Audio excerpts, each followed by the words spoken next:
Hey there, explorers! Welcome to Catechism for Kids. In this episode, we learn about Nehemiah, a man of prayer who rebuilt Jerusalem. Long ago in the Old Testament times, there was a man named Nehemiah. Now, Nehemiah wasn't a prophet like Isaiah or a warrior like David. He was just a regular guy who worked as a cupbearer to the king in the kingdom of Persia. You might have heard of him before. He was the guy who served wine to the king at a really important event in the Bible, the time when Esther became the queen. The book of Nehemiah follows on the heels of Ezra. In fact, in the Hebrew Bible, the two are actually a single book. Ezra narrates the first two returns: the reconstruction of the temple and the reinstitution of the Mosaic Law. Nehemiah details the last wave of return. It's the building of Jerusalem's walls and the repopulating of the Holy Land. Both men are Jews. Ezra is a priest, but Nehemiah is a political leader. The book begins with Nehemiah in the Persian capital of Susa, where he holds an important position in the king's court. Nehemiah hears of Jerusalem's sorry state, and he obtains permission from King Artaxerxes I to go there and help. When Nehemiah arrives in Jerusalem, he inspects the walls and immediately launches a building project to reconstruct them. Most ancient cities were walled to protect their populations against military attacks. Jerusalem's lack of walls left it defenseless and politically unimportant. Local Persian rulers feel threatened by the rise of Jerusalem under Nehemiah's leadership, so they openly oppose the wall project. The rulers Sanballat, Tobiah, and Geshem prepare a military attack, but the Jews' vigilance prevents open conflict. The situation is so tense that the workers keep themselves armed at all times. The local rulers try to lure Nehemiah to an assassination attempt and accuse him of plotting an insurrection. But through all this opposition, Nehemiah and the Jews complete the wall in just 52 days. Nehemiah also takes care of some social problems in Judah. Some wealthy Jews were lending money to poor Jews at high interest rates against the law of Moses. See Exodus 22:25. So Nehemiah rebukes the creditors and brings debt relief for the poor borrowers. Nehemiah sets out to renew the covenant in several other ways. Under his leadership, Ezra reads the law of Moses aloud to the people during the Feast of Tabernacles. The people celebrate the Day of Atonement and mourn for their sins, offering a beautiful prayer of repentance for their covenant unfaithfulness.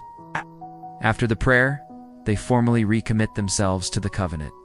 The people promise to keep the law, to avoid intermarriage, to keep the Sabbath, to provide for the temple worship, and to offer tithes. After the walls are built and the covenant renewed, people need to live in Jerusalem. Therefore, the leaders chose 10% of the people by lot to live in the city. Many of the priests and Levites settle in Jerusalem to conduct the temple worship. Chapter 11 lists where the Jews settle, and chapter 12 gives the important list of priests, designating who can serve in the temple. The people enjoy a celebratory dedication of the wall of Jerusalem, and they renew the order of temple worship. Nehemiah deals with a few problems of covenant faithfulness in the last section of the book. He cleanses the temple, enforces the Sabbath, and rebukes those who had intermarried. Nehemiah demonstrates deep fidelity to the Lord.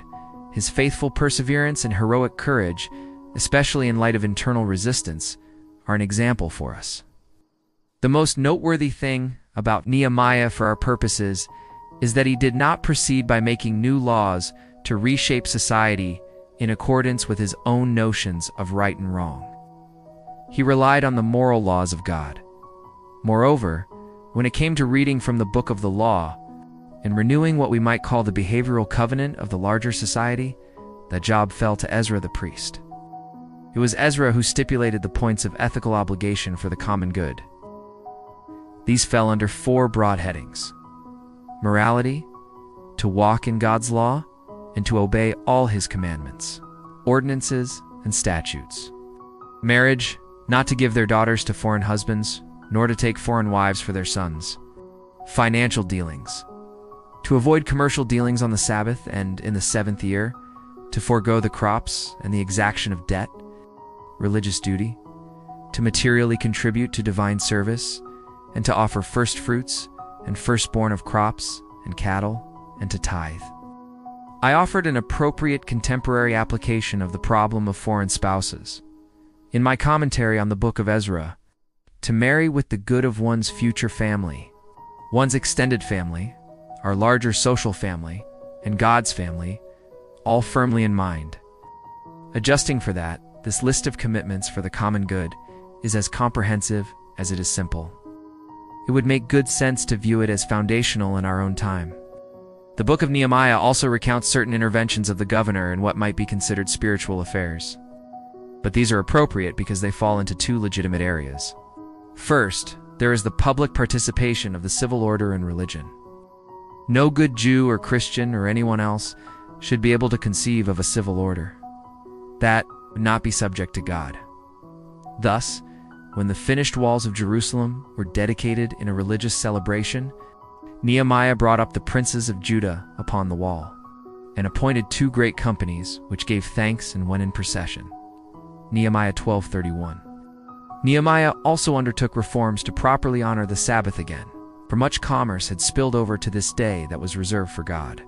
Thus he commanded that the city gates be closed and locked at dark the night before the Sabbath, so that no merchants could come in and set up to sell until the gates would be reopened when the Sabbath was over. In our own age of Sunday shopping and Sunday delivery, a good Catholic cannot help but recognize this problem, no matter how much we may appreciate such conveniences. Notice that this is not only a spiritual question, but a spiritual question which profoundly affects the social order. How valuable it is to set aside a day each week for the entire society to recognize that it ought to let go and let God. This is like a big sign saying it is time to pay attention not to what we are doing, but to what God is doing.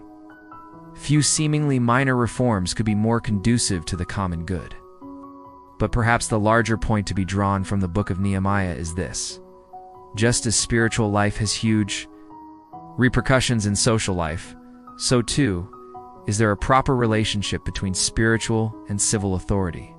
That relationship is not at all one of theocracy, but neither does it entail an artificially total separation of church and state, in the sense of separating religion from everything else. In truth, civil social order has a vested interest in spiritual order. The book of Nehemiah offers considerable insight into what the relationship between the two should be. Now, you see, Nehemiah isn't the first person you might think of when you think of great heroes of the Bible. He wasn't a king or a warrior, but a regular guy who happened to be in the right place at the right time. But Nehemiah teaches us that God can use anyone, even a servant, to do great things when we put our faith in action. Prayer gave Nehemiah the strength he needed to lead the people of Israel. So remember, no matter how small or powerless you may feel, if you trust in God and ask Him for help, He will give you the strength you need to do amazing things for Him. Nehemiah also teaches us to work together in faith. Rebuilding the walls of Jerusalem was a huge task, but Nehemiah didn't try to do it alone. He worked alongside his friends and the people of Israel until they finished the job. As you work on your projects this week, remember to work together with your friends, helping each other along the way and finishing the job as a team. And finally, Nehemiah teaches us to act boldly when we're doing God's work. When Nehemiah heard about the destruction of Jerusalem, he could have just shrugged and thought, "It's too bad." Or he could have complained about it to his friends. But instead, he took action. He did his best to get the job done quickly so that the people of Israel could be safe again. So as you look for ways to serve God this week, remember to act boldly and don't give up, because God will be with you every step of the way. Thanks for watching, Explorers. I hope you'll take some time to talk about this episode with your family or your group. And be sure to subscribe so you never miss an exciting episode. I'll see you next time on Catechism for Kids. God bless you always.